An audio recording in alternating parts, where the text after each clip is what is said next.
আজকে আমার টাইপিংয়ের প্রথম দিন। এই প্রথম দিনে আমি টাইপিং প্র্যাকটিস করব। সো এই জন্য আমাকে প্রথমে যেতে হবে টাইপিং ওয়েবসাইটে, যেখানে আমি প্র্যাকটিস করি। সেই ওয়েবসাইটের নাম হচ্ছে মানকি টাইপ।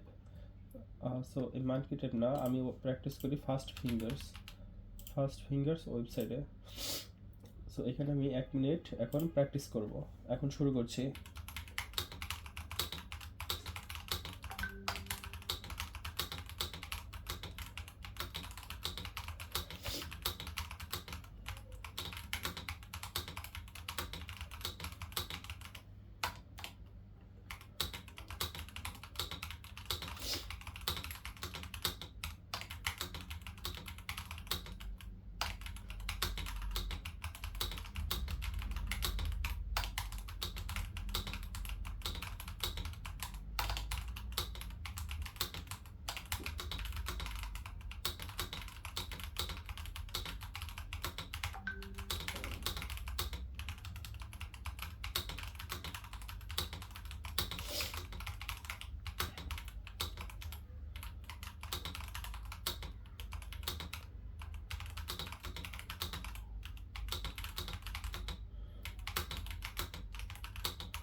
68। সো প্রথমবার আমার হয়েছে 68।